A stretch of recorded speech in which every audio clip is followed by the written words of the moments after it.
روز شنبه 19 سپتامبر هنرمند بریتانیایی دانیل هوپ با ویولین یا خود غیژک و دسته هنری کلاسیکی در هوای تازه شهر پراگ کنسرت برپا نموده مردم نگران از افزایش سرایت کووید 19 را خوشحال کرد.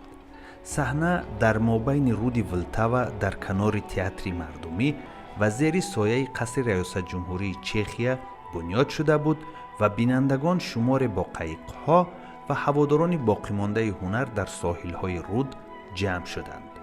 هاپ و ارکستر اپوک پاره‌های را از ایجادیات مکس ریختر و بدریخ سمیتانا پیشکش نمودند و مورد پذیرایی گرم قرار گرفتند. ماه روان سرایت کووید 19 در چخیا افزایش یافته در مقیاس اروپا بعد اسپانیا در جای دوم است.